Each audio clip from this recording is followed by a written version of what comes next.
Welcome to my channel, The World of Science Fiction. Don't forget to like and subscribe to the channel.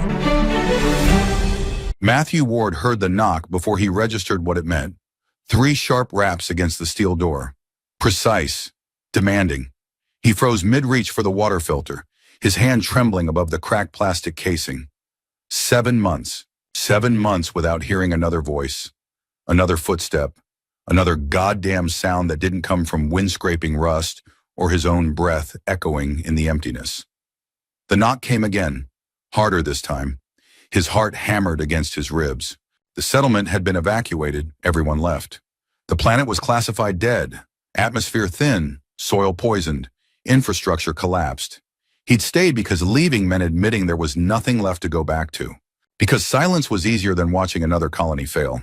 He wiped sweat from his palms and crossed the small outpost. His boots scraped against the gritty floor. The door had no window, no screen, just a manual lock he'd reinforced with scrap metal, because paranoia felt smarter than optimism out here. He pressed his ear to the door, breathing, multiple sources, heavy and controlled. "I know you're in there, human." The voice was female, rough like gravel dragged across metal. "Open the door." Matthew's throat closed. He reached for the pipe wrench he kept near the entrance, then stopped. If someone wanted him dead, they wouldn't knock. He pulled the lock. The door swung open. 3 figures stood in the rust-orange dust, massive, blue-skinned. Their bodies packed with muscle that spoke of gravity heavier than Earth's, of lives spent hunting and surviving. They wore armor pieced together from chitin plates and what looked like dried leather, strapped tight across their chests and shoulders. Bone spears rested in their hands, not decorative, not ceremonial. Weapons worn smooth from use. Their faces were expressionless, eyes like black glass scanning him with the cold assessment of predators evaluating prey. The one in front stood taller than the others, her jaw squared, her shoulders broad enough to block the doorway. She held something in her arms, 3 bundles wrapped in faded cloth. She thrust them forward without ceremony. "Human, meet your children." Matthew's brain stuttered. He blinked, tried to process the words, failed. "What?" The huntress didn't repeat herself. She lowered the bundles to the ground. 3 small figures unfolded from the cloth. Girls, maybe 5 or 6 years old, their skin the same deep blue as the adults, but softer, less weathered. They stared up at him with wide, unblinking eyes. "I don't..." Matthew shook his head. "I don't have children." The smallest girl, barely reaching his knee, tilted her head. Her voice was a whisper, but it cut through the wind. "Mom said you would deny us." The air left his lungs. The lead huntress stepped forward, forcing Matthew back into the outpost. The other 2 followed, flanking her, their movements synchronized. The door shut behind them, sealing out the ochre light. Inside, the space felt suddenly suffocating. The outpost was 12 meters square. Prefab walls, a sleeping mat in one corner, storage crates stacked against the far wall, a single heater unit humming weakly in the center. Dust coated everything. The huntress planted her spear against the floor. The sound echoed like a judge's gavel. "My name is Sierra," she said. "These are Kess and Varn." She gestured to the 2 behind her.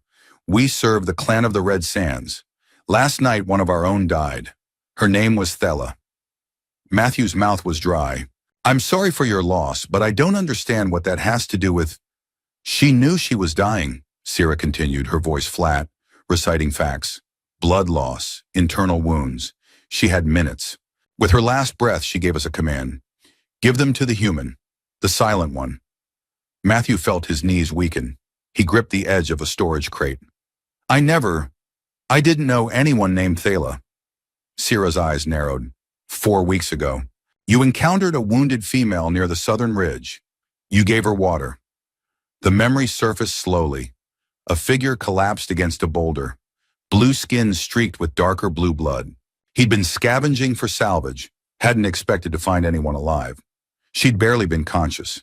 He'd given her his spare canteen, just water, nothing more. She'd whispered something he hadn't understood and disappeared into the rocks before he could ask if she needed help.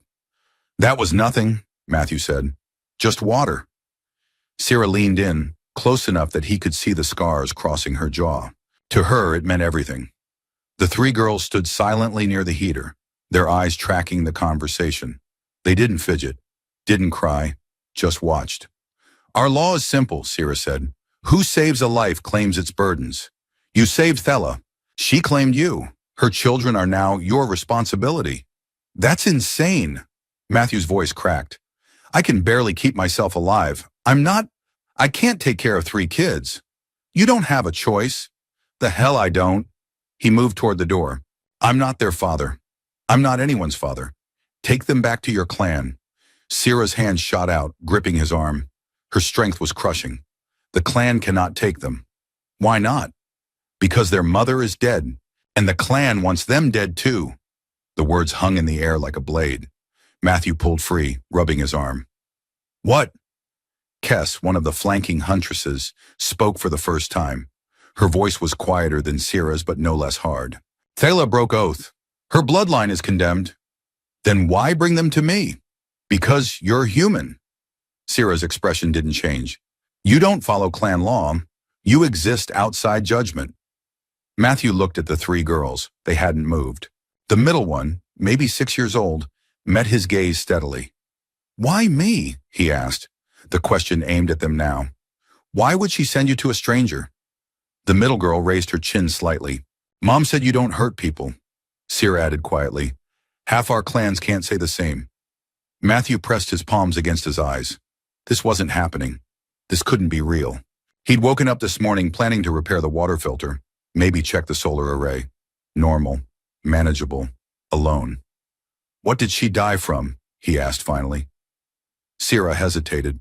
It was the first crack in her armor, a momentary flicker of something human beneath the stone facade. Her own kin! The room went cold. They killed her. They executed her for breaking oath. What oath? Sierra's jaw tightened. That is not your concern.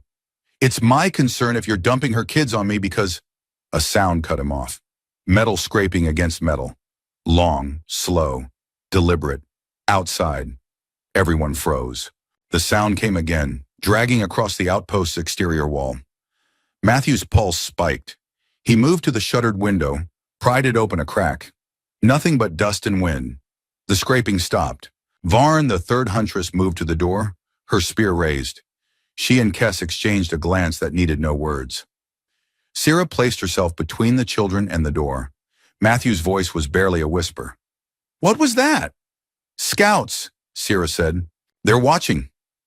Who? The clan. The smallest girl tugged at Matthew's pant leg. He looked down. Her face was still calm, but her small fingers trembled against the fabric. They want to kill us, she said simply. Matthew's stomach dropped. Sierra met his eyes. We need to talk. Now. They sat in a rough circle, the children between Matthew and the Huntresses. The heater's dim glow cast long shadows across their faces. Sierra spoke quietly but urgently. Thela was discovered with a human artifact, something she should never have possessed. The clan elders ruled her a traitor.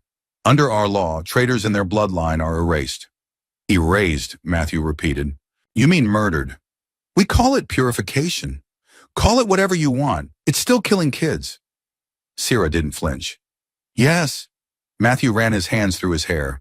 It was greasy, unwashed. Everything here was unwashed. So you brought them here to hide them? No, we brought them here because Thela commanded it. And you just follow orders? Even when they make no sense? Kess answered this time. We follow because Thela was wise. Even dying, she saw further than we could. What did she see? Matthew demanded. The middle girl spoke before Sierra could answer. She saw that you were alone. Matthew froze. She said lonely people understand what it means to protect something. The girl's voice was steady, too steady for a child. She said you would fight for us because no one fought for you. The words hit like a punch. Matthew looked away, throat tight. Sierra continued. Thela knew the clan would come. She knew they would demand the children. But she also knew something else. What? That a human's claim is untouchable. Our law does not extend to your kind. If you claim them, the clan cannot take them without declaring war on you, and by extension, on all humans. Matthew laughed bitterly. There are no other humans here. It's just me. The clan doesn't know that. He stared at her. You're using me as a shield. Thela was using you as a shield. We're just delivering her final strategy. This is insane. This is survival. The oldest girl, who hadn't spoken yet, finally did. Her voice was rougher than her sister's, like she'd spent too much time screaming or crying. We don't want to die. Matthew's chest constricted. He looked at the three of them, small, blue-skinned, alien, but undeniably children, fragile, terrified beneath their calm masks. I don't know how to take care of kids, he said quietly. You'll learn, Sierra said. What if I can't? What if I fail? Sierra's expression softened, just barely. Then you fail. But at least you tried. The smallest girl moved closer, pressing against Matthew's leg like a cat seeking warmth. He stiffened, unsure, then slowly lowered his hand to her head. Her hair was coarse, textured differently than human hair, but warm. Outside, the wind howled, and beneath it, barely audible, came the rhythmic thud of footsteps. Multiple sets, moving in formation. Sierra shot to her feet, spear in hand. Kess and Varn flanked the door. They're here, Varn whispered. Matthew stood, heart pounding. Who? The judgment! The door shuddered under a heavy impact. Once, twice. Then a voice, cold and commanding, rang out. Open! By clan law, we are owed entry. Sierra looked at Matthew. Her eyes asked a silent question. Do we fight? He didn't know. He didn't know anything anymore. The door buckled under another blow. The smallest girl whispered, Don't let them take us. Matthew's hands clenched into fists. He moved to the door. Dawn broke harsh and red across the dead world. The pounding had stopped an hour before sunrise. No explanation, no ultimatum. Just silence returning like a held breath. Sierra stood watch by the window, her spear resting against her shoulder. Kess and Varn sat cross-legged near the heater, eyes closed but bodies tense. The three girls huddled together on Matthew's sleeping mat. What are your names? He asked softly. The middle one looked up. I'm Rena. That's Pila. She pointed to the oldest. And that's Seth, the smallest. Your mom sounds like she was smart. She was dying, Pila said bluntly. Smart people don't die. Sierra hissed from the window. They're coming. Everyone moved. Kess and Varn positioned themselves at the door. Sierra pulled the girls behind a storage crate. Matthew grabbed the pipe wrench. The door rattled once. Then a voice, sharp and formal. We invoke right of entry. Open or be opened. Sierra looked at Matthew. Her eyes asked a silent question. Do we fight? Matthew's voice was steady. If they take them, I'm dead anyway. He opened the door. 12 huntresses stood outside. They wore full battle armor, chitin plating layered over their torsos, helms carved from bone, faces painted with black streaks that ran from forehead to jaw. Their spears were longer than those Sierra's group carried, tipped with serrated edges that caught the rust-red light. At their center stood a huntress whose armor bore markings Matthew didn't understand. Symbols etched into the plates, scars crisscrossing her exposed arms like a brutal history written in flesh. She stepped forward. I am Commander Vasha of the Red Sands. I speak for the clan elders.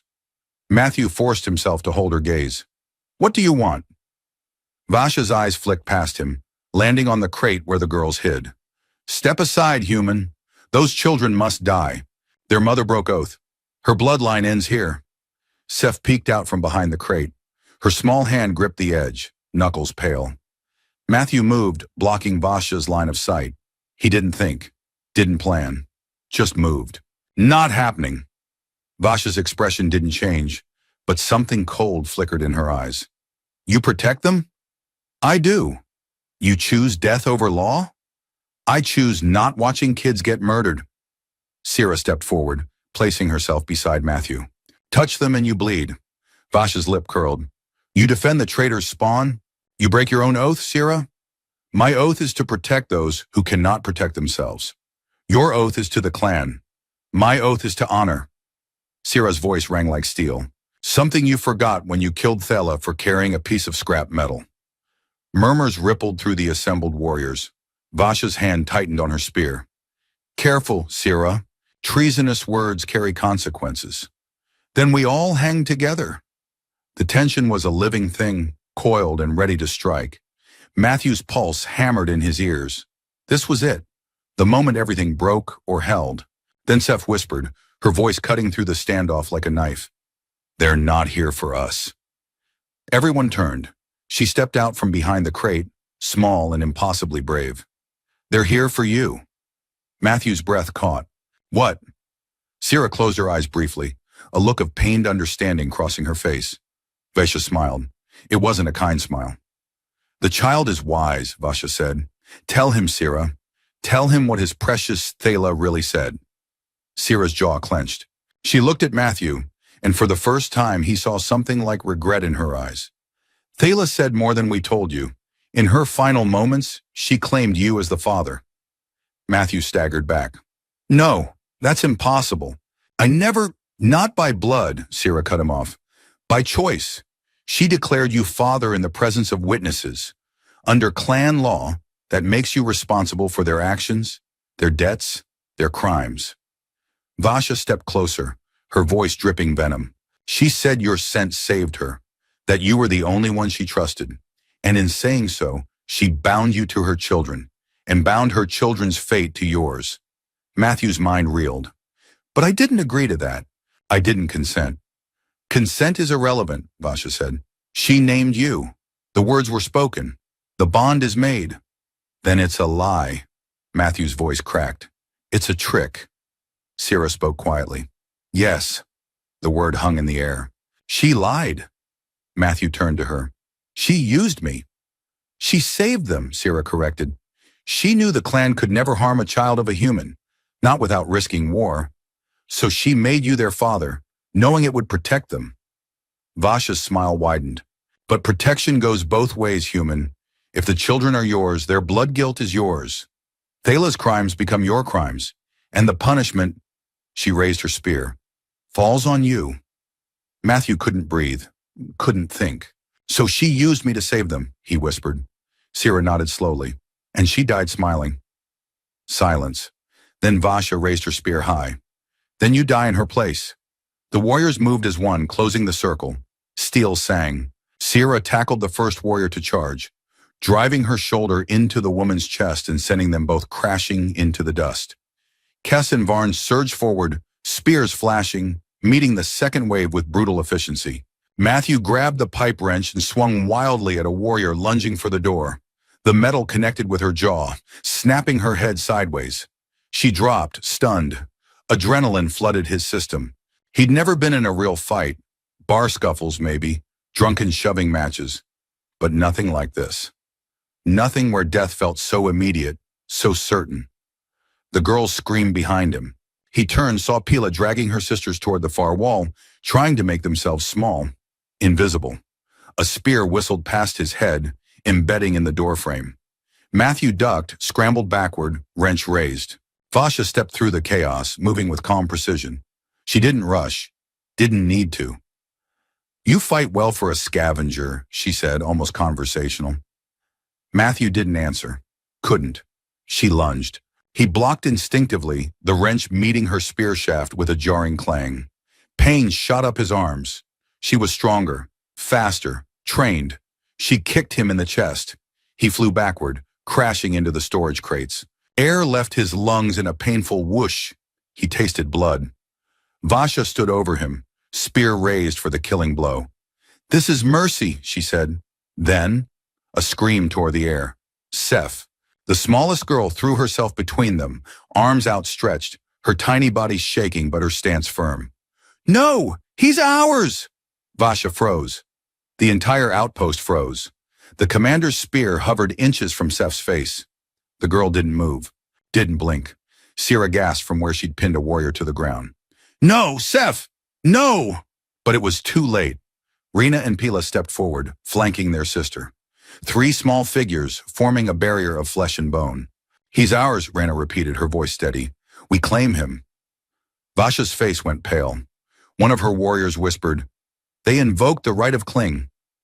Sierra's voice was hoarse. Matthew, do you understand what this means? He didn't. His head spun. He could barely hear over the ringing in his ears. Vasha lowered her spear slowly, as if the weapon suddenly weighed 1,000 pounds.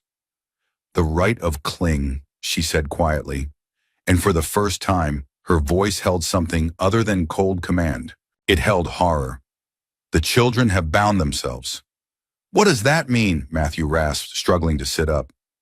Sierra knelt beside him, gripping his shoulder. It means they've claimed you as true family, not by blood or by name, but by oath. Under clan law, that bond is unbreakable, ancient, absolute. So they're safe? No. Sierra's eyes were haunted. It means if they die, you die. If they are hunted, you are hunted. If they are judged, you face judgment too. Matthew stared at the three girls. They stood together, small hands clasped, forming a chain. So I'm marked for death now? Sierra's silence was answer enough. Vasha stepped back, her warriors following her lead. The circle of death dissolved, but the threat remained. Law protects the children, Vasha said, her voice hollow. But nothing protects the parent who shelters them. She turned toward the door. We return at sundown. Prepare your grave, human. The warriors filed out, leaving only destruction and blood-spattered dust. As soon as they were gone, Sierra grabbed Matthew's arm, hauling him to his feet. We run. Now. They moved fast. Sierra led, her stride eating ground despite the uneven terrain. Kess and Varn flanked them, eyes constantly scanning the horizon. Matthew carried Seth on his back. She was too small to keep pace, while Rena and Pila ran beside him, their breathing labored but determined. The landscape was brutal. Rust-red rock formations jutted from cracked earth like broken bones. Ancient riverbeds carved deep channels through the ground, their surfaces glazed with crystallized salt. The air was thin, each breath a struggle, and the sun beat down with merciless intensity. Matthew's legs burned. He wasn't built for this. Months of isolation had softened him, made him weak. How far? He gasped. Far enough, Sierra called back without slowing. That's not an answer. It's the only one I have. They ran for what felt like hours. The outpost disappeared behind them, swallowed by distance and heat shimmer. No pursuit yet, but Matthew could feel it coming, could feel the weight of eyes on his back. Finally, Sierra raised a hand. They stopped in the shadow of a massive boulder, its surface pockmarked with erosion. Everyone collapsed, lungs heaving. Matthew lowered Seth gently. The girl's face was flushed, her breathing rapid but controlled. She'd endured the journey without complaint. Water, Kess said, passing around a canteen. They drank in silence, the liquid warm and metallic but precious. Matthew finally found his voice. What aren't you telling me? Sierra didn't look at him, just stared out at the wasteland. Sierra, she sighed, the girls didn't only choose you to save you. What do you mean? The right of cling, it's more than protection, it's a weapon. Matthew's stomach dropped. Explain. Sierra turned to him, her expression grim. If the children die near you, clan law declares the killer cursed. Not just judged, not just exiled, cursed. Their bloodline becomes poison. Their name is erased from history. No warrior will risk it. He stared at the three girls. They sat together, not looking at him, not acknowledging the conversation. You mean they protected themselves by binding me? Yes. They used me as a shield twice over. Sierra's voice softened. They learned to survive in ways children should never need to. Matthew stood abruptly, anger and fear warring in his chest. They're just kids. They're yours now. The words landed like a sentence. He looked at Rena, at Pila, at Seth. Three small figures huddled together, their blue skin dusty, their eyes too old, too knowing. His voice broke. They're just kids. Sierra touched his shoulder briefly. And you're their only chance. A sound echoed across the wasteland, low, mournful, deliberate. A war horn. Everyone shot to their feet. They found us, Varn whispered.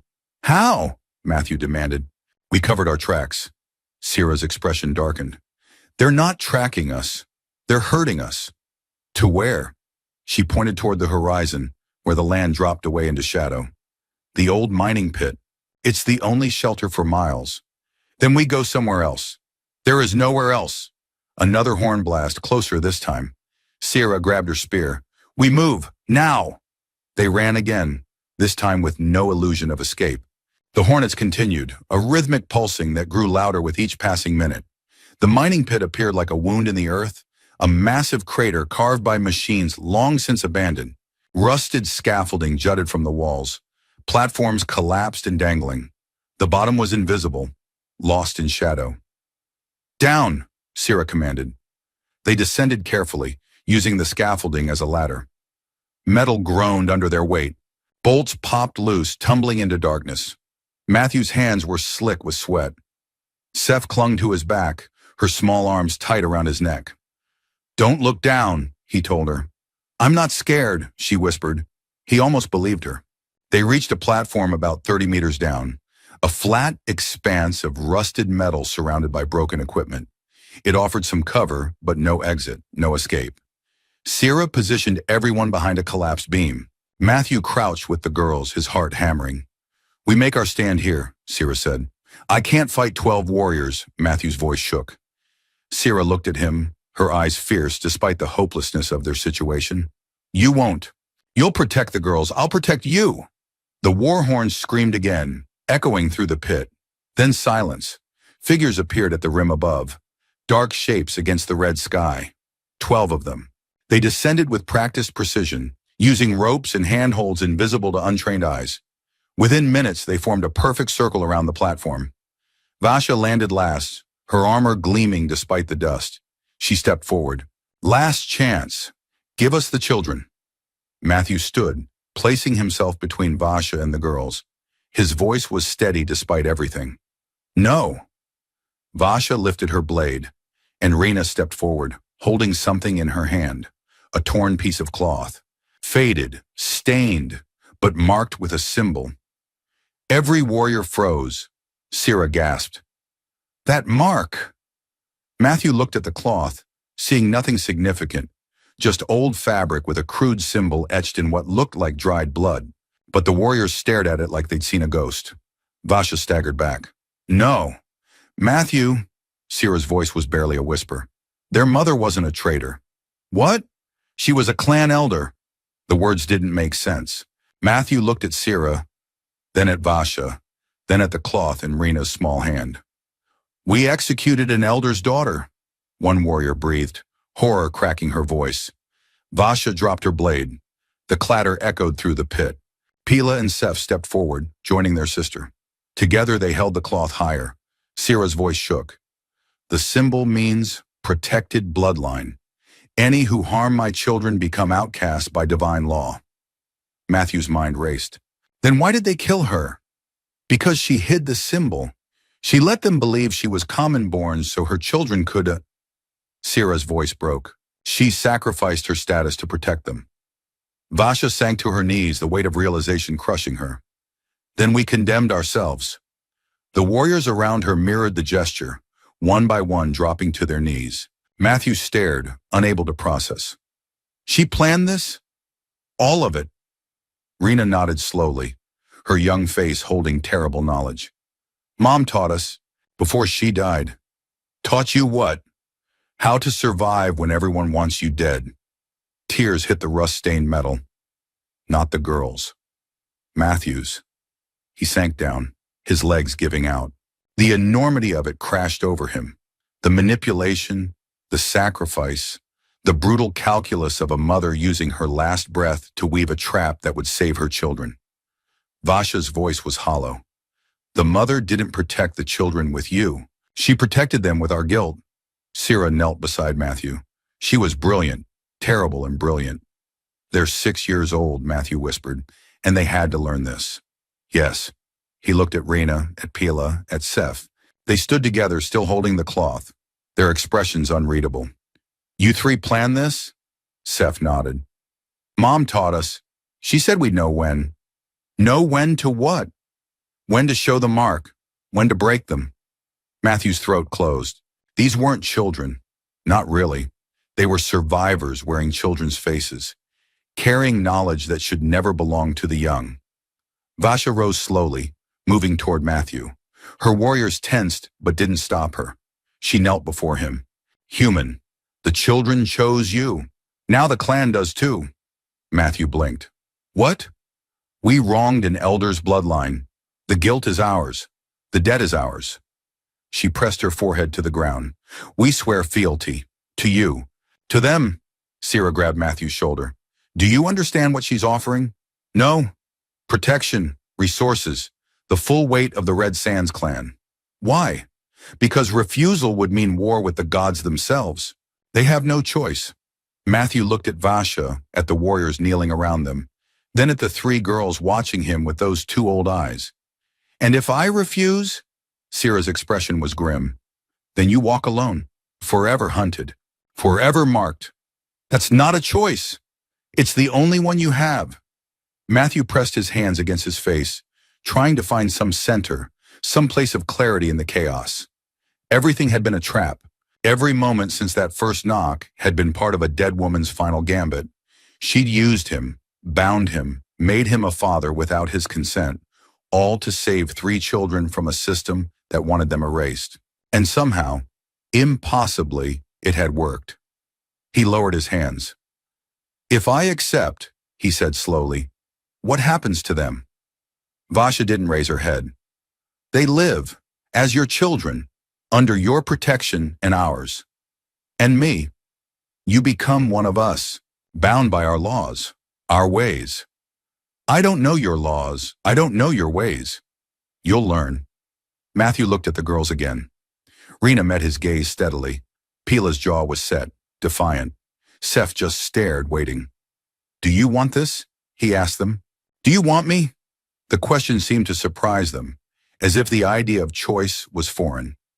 Finally, Seth moved.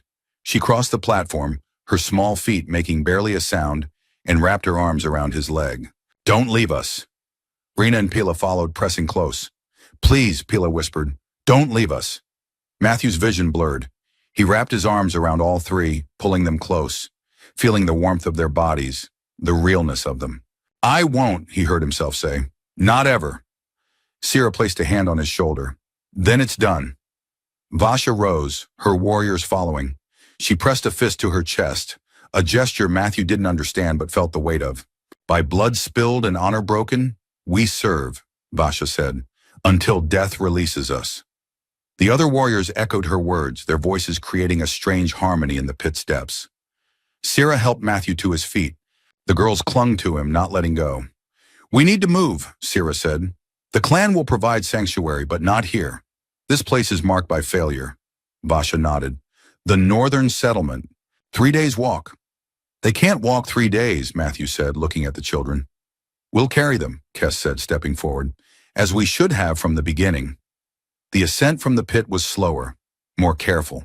Warriors created a human chain, passing the children up from platform to platform until they reached the surface. Matthew climbed last, his muscles screaming. When he finally pulled himself over the rim, the sun was setting, painting the wasteland in shades of blood and copper. The girls sat together, sharing water from a warrior's canteen. They looked so small among the armored figures, so fragile, yet they'd survived. Vasha approached Matthew. Up close, without the threat of combat, he could see she was older than he'd thought, scars layering scars, a lifetime of violence written on her skin. The mother was clever, Vasha said quietly. She knew exactly what to do. She was desperate, Matthew corrected. Desperation breeds clarity. Vasha gazed at the horizon. She saw what we couldn't, that sometimes the enemy is within, not without. You killed her for carrying a piece of metal. Yes. No deflection, no excuse. And you would have killed her children. Yes. Matthew's jaw tightened. How do I trust you now? Vasha turned to face him fully. You don't. You hold the symbol. You hold our shame. And you use it to keep them safe. That's extortion. That's survival. Just as she taught them. Sira joined them, her spear across her shoulders. We should move before full dark. The wasteland has more than just clan warriors to fear. They formed a convoy, warriors front and back, Matthew and the children in the center. The march began as the last light faded. Seth walked now, too proud to be carried, though Matthew could see her exhaustion in every step. Rena and Pila flanked her, a protective triangle. You're tired, Matthew said to Seth. I'm fine. It's okay to be tired. She looked up at him, and for a moment the mask cracked. If I'm tired, they'll think I'm weak. Who? Everyone. Matthew stopped walking. The convoy halted with him. He knelt down to Seth's level. Listen to me. You're 6 years old. You're allowed to be tired. You're allowed to be weak. That's not failure. That's being human. We're not human, Seth said. You know what I mean? She stared at him, processing. Then slowly she held up her arms. Matthew lifted her, settling her on his hip. She was heavier than he expected, solid muscle despite her small frame. She rested her head against his shoulder. Thank you, she whispered. His throat tightened. You're welcome. They walked through the night. The warriors moved with practiced silence, their footsteps barely audible. Above, stars emerged. Unfamiliar constellations, cold and distant. What was she like? Matthew asked Rena quietly. Your mother. Rena walked for several steps before answering. Strong, scared, both at the same time. She loved you. I know. Rena's voice was flat. That's why she died. Pila added. She chose us over the clan. That's not allowed.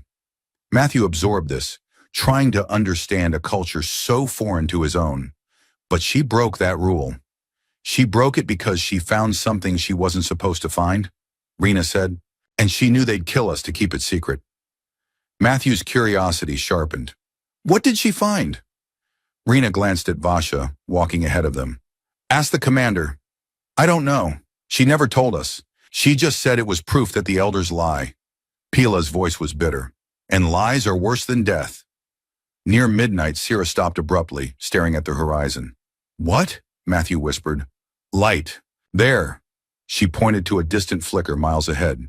Someone's moving faster than us. Vasha moved beside her, eyes narrowing. Scouts. Or worse. Who? Matthew asked. No one answered. They walked faster after that, rest forgotten. Seth had woken but remained quiet, sitting between her sisters. Sira distributed rations, dried meat strips that tasted like salted leather, and wafers made from compressed grain. Matthew forced himself to eat, knowing he needed the energy. The girls ate mechanically without enjoyment. How long until we reach the settlement? Matthew asked Sira. 2.5 days if we maintain pace. And then what? Then you learn what it means to be clan. Matthew took another bite of the leather meat, grimacing. I'm not sure I want to be clan. You don't have a choice anymore. Everyone keeps saying that. Sira's expression softened slightly. Welcome to parenthood. Despite everything, Matthew almost smiled. Vasha approached, crouching beside them. The children need to understand the situation. What situation? Rena asked, suddenly alert. Vasha looked at each girl in turn. The mark you carry protects you from execution, but it doesn't protect you from judgment. When we reach the settlement, the elders will test your claim. How? Pila demanded. They'll ask you to prove your mother was an elder. The cloth alone isn't enough. Matthew's stomach dropped. What else do they need? Blood testimony. One of you must recall a secret known only to elders and their direct bloodline. The girls exchanged glances. Mom didn't tell us any secrets, Rena said carefully. Then you'll die, Vasha said bluntly. And your human father with you. Matthew surged to his feet. You said they were protected from immediate execution, not from lawful judgment. That's the same thing. No, it's not. Vasha stood as well, meeting his anger with cold calm. The law is precise. If they cannot prove their lineage, the mark becomes void, and void marks carry their own punishment. Sira grabbed Matthew's arm. She's warning you, preparing you. This isn't cruelty, it's necessity. Matthew wanted to scream, wanted to fight, but he was one human surrounded by warriors in a wasteland he didn't understand, responsible for 3 children who'd already survived more than anyone should. He forced himself to breathe. What happens if they can't prove it? He asked quietly. Vasha's silence was answer enough. Matthew turned to the girls. Did your mother tell you anything? Anything at all that might help? They sat together, small faces tight with concentration. Finally, Seth spoke. She sang to us. Sang? Matthew asked. A song. Always the same song. She said it was important. Vasha leaned forward. What song? Seth's voice was thin but clear as she began to sing. The words were in the clan's language, guttural, harsh sounds that Matthew couldn't understand. But the effect on the warriors was immediate. Vasha went rigid. Several warriors gasped. Even Sira looked shocked. The song ended. Seth fell silent. What? Matthew demanded. What was that? Vasha's voice shook. The blood chant. It's only taught to elders, only spoken in their presence. For a child to know it means she was telling the truth, Sira finished. Thala was an elder. Relief flooded through Matthew. Then they're safe? From execution, Vasha said. But the elders will want to know how Thala died, why she was judged, what she discovered. And if we can't tell them, then the questions become investigations. And investigations, Vasha trailed off, can be dangerous, Sira completed, for everyone involved. Matthew sat back down, head spinning. Every answer led to 3 more questions. Every protection came with conditions. Nothing was simple. Nothing was safe. He looked at the girls, Rena, Pila, Seth. They sat watching him, waiting for him to fix this somehow. We'll figure it out, he told them, hoping he sounded more confident than he felt. Together, Seth added. Together, he agreed. They rested for 2 more hours, then resumed marching. The landscape gradually shifted. Less rust-colored rock, more hard-packed sand. Ancient formations gave way to flatter terrain. Dawn broke clear and cold. With the light came wind, pushing dust into their faces. Matthew wrapped cloth around his mouth and nose, mimicking the warriors. The girls did the same, their small faces disappearing behind makeshift masks. By midday, they reached a dried riverbed. The channel was wide, its bed cracked into geometric patterns. We follow this north, Vasha announced. Faster than surface travel. They descended into the riverbed, the banks rising above them. It felt claustrophobic, exposed, but the footing was easier, and they made better time. Hours passed in grinding monotony. Walk, rest briefly, walk again. The sun tracked across the sky, merciless. Seth rode on Matthew's shoulders now, conserving her strength. Rena and Pila walked with dogged determination, their small legs burning but refusing to stop. As afternoon faded, Kess suddenly raised a fist. The convoy halted. Movement, she hissed. East bank. Everyone dropped low. Matthew crouched, one hand on Seth's leg to steady her, the other pulling Rena and Pila close. Figures appeared on the bank above, 4 of them, silhouetted against the dying light. Not clan warriors. Their armor was different, lighter, cobbled together from mismatched pieces. Their weapons were crude but functional, and their faces bore markings Matthew didn't recognize. Raiders. Vasha's voice was barely a whisper. Outcasts, stay low. The raiders scanned the riverbed. One pointed directly at them. Run! Sira shouted. Chaos erupted. Warriors surged forward and backward, creating a defensive formation. Matthew grabbed both Rena and Pila, Seth still clinging to his shoulders, and ran. Behind him he heard impacts, spears striking stone, bodies colliding. The riverbed curved ahead. Matthew followed it blindly, his only thought keeping the girls moving. More raiders appeared on the banks, 6, 8, too many. They'd been herded into an ambush. A spear thudded into the ground inches from Matthew's feet. He stumbled, caught himself, kept running. Here! Varn appeared from a side channel, gesturing frantically. Matthew dove into the narrow passage. It was barely wide enough for his shoulders, the walls pressing close. The girls squeezed through ahead of him. The passage opened into a small cave. Natural formation, hidden from above. Varn pushed them deeper into the shadows. Stay. Silent. She disappeared back into the passage. Matthew pressed the girls against the cave wall, his body shielding them. Seth's breath was hot against his neck. Rena and Pila trembled but made no sound. Outside, the sounds of combat echoed. Screams, clashing metal, guttural shouts in multiple languages. Then silence. Matthew held his breath. Footsteps approached the passage. Heavy, deliberate. A shadow filled the entrance. Matthew tensed, ready to fight bare-handed if necessary. Then Sira's voice. It's me. Relief crashed through him. Are you hurt? Bruised. Nothing serious. She entered the cave, blood streaking her armor. Not her own, Matthew hoped. The raiders are retreating. We held them. How many? Too many. This area is more active than intelligence suggested. She looked at the girls. Are they okay? Scared, but okay. Sira nodded. We wait until full dark, then move fast. No more rest until we reach the settlement. Can we make it? We have to. They waited in the cave as night fell.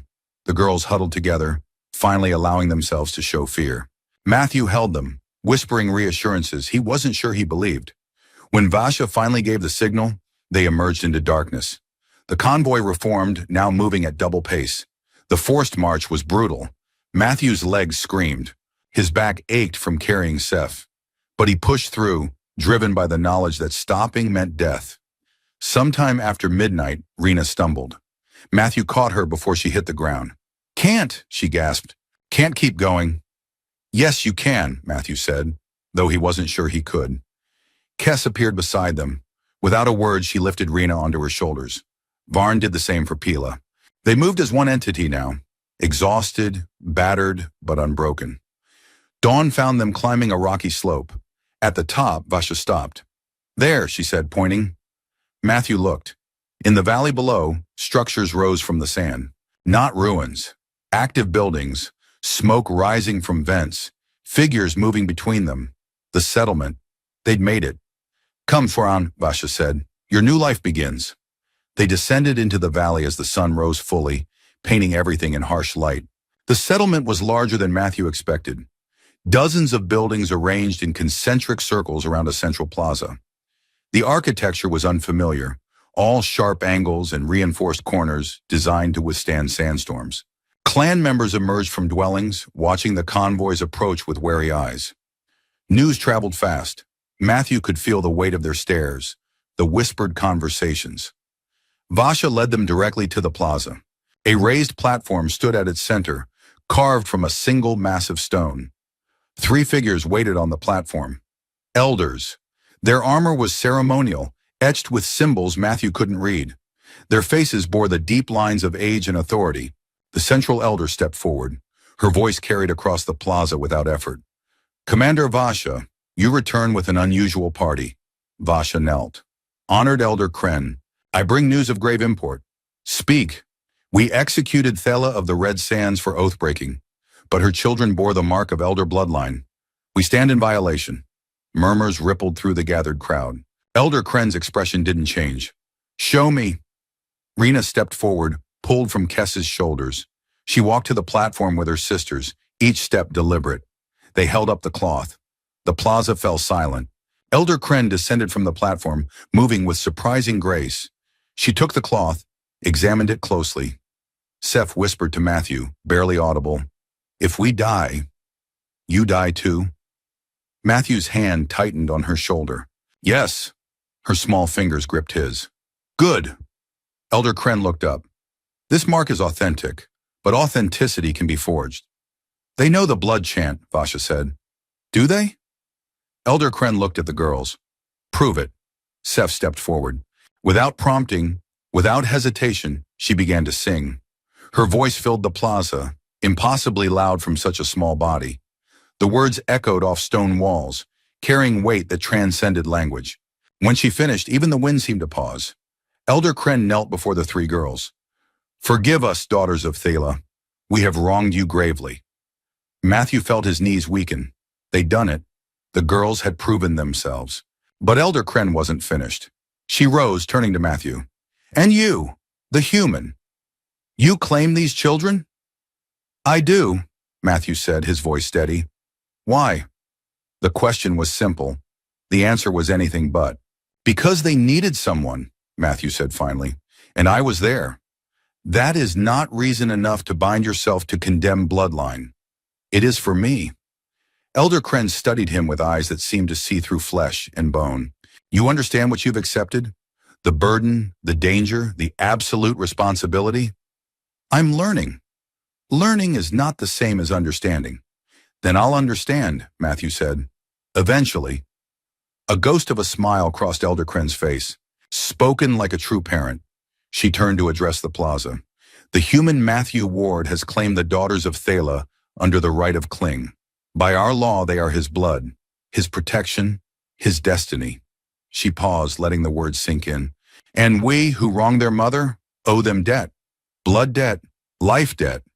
We will honor this debt through service to their family." Vasha and her warriors dropped to their knees. Then one by one, every clan member in the plaza did the same. Matthew stood frozen, overwhelmed by the enormity of what had just happened.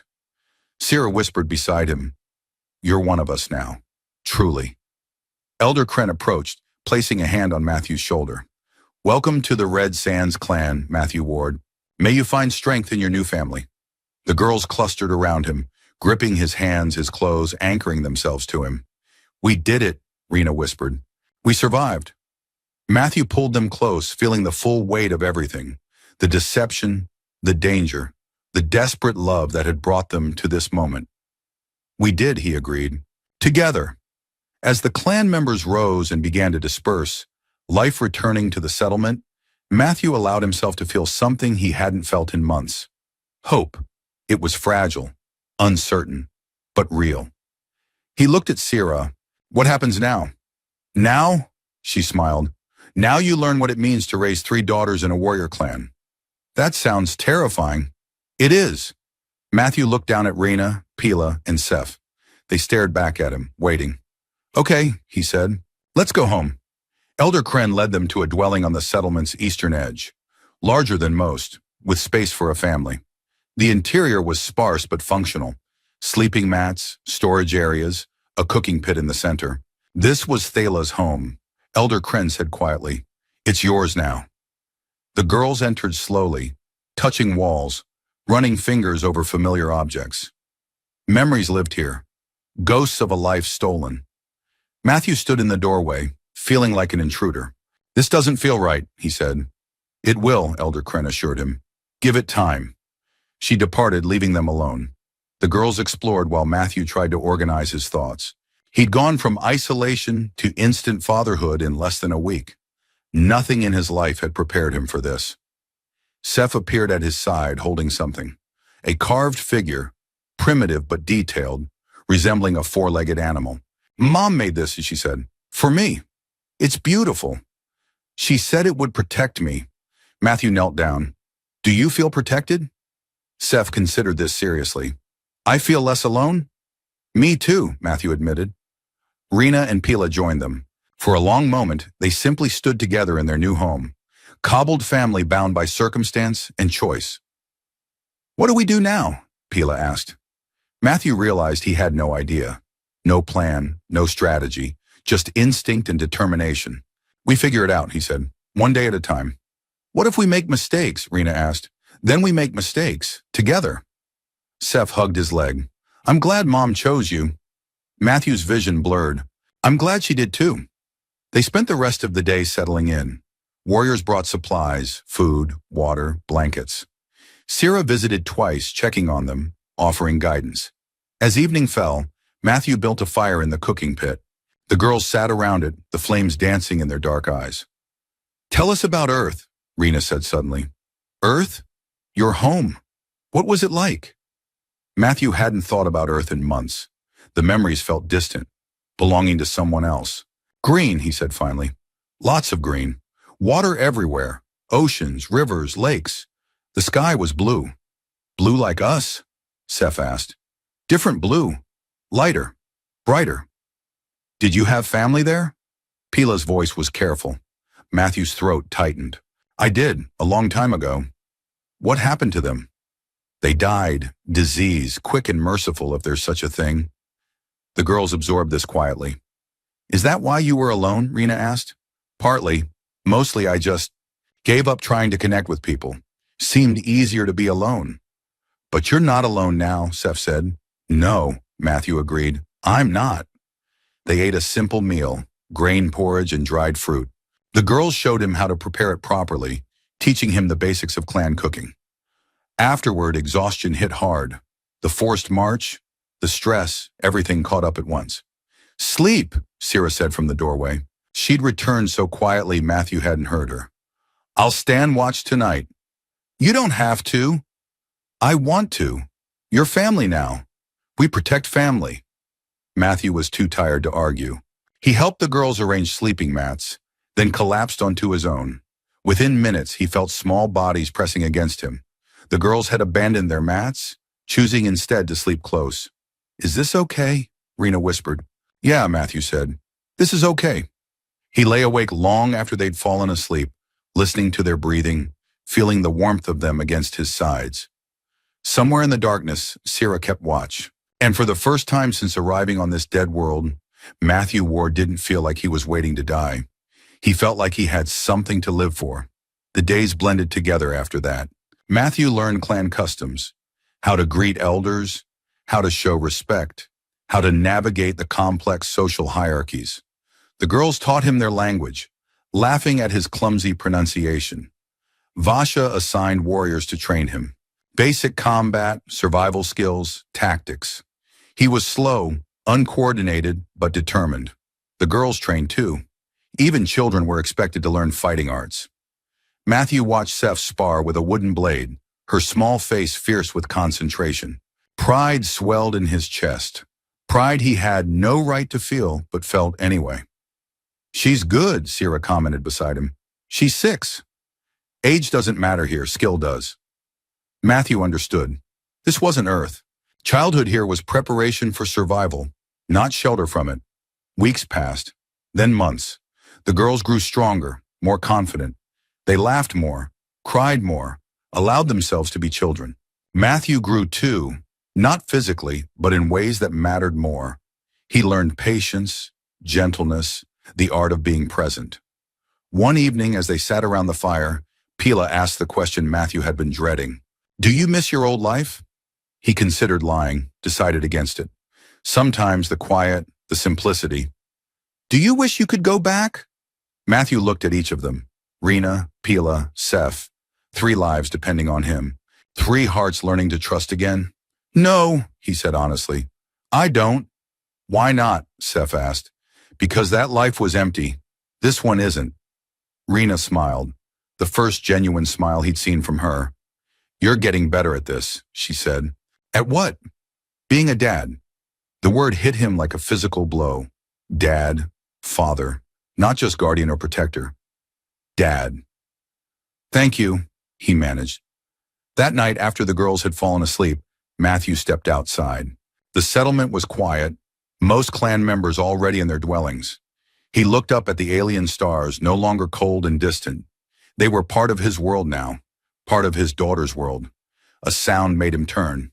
Elder Kren approached, her movements silent despite her age. "You've adapted well," she said. "I'm trying.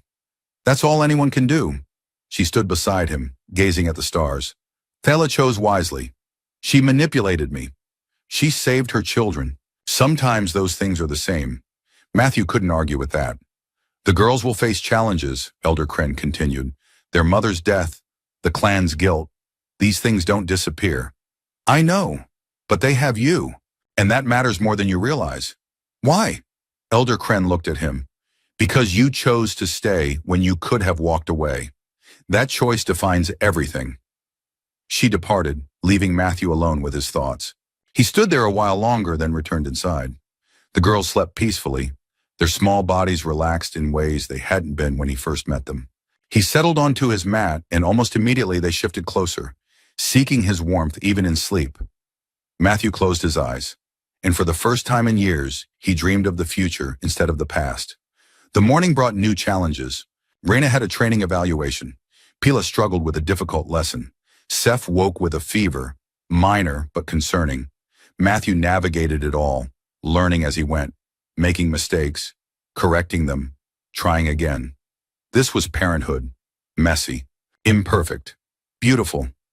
As the sun set on another day, the girls gathered around him. "Thank you," Rena said softly. "For what?"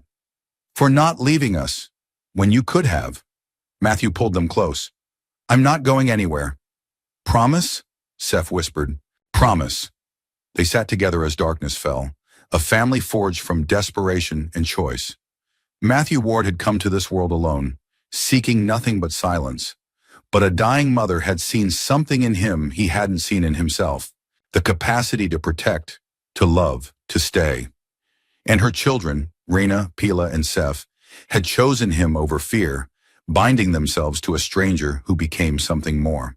He lived alone on a dead world until a dying mother's last lie made him the father of 3 and the enemy of an entire clan. But the lie had become truth. The enemy had become family, and the dead world had come alive.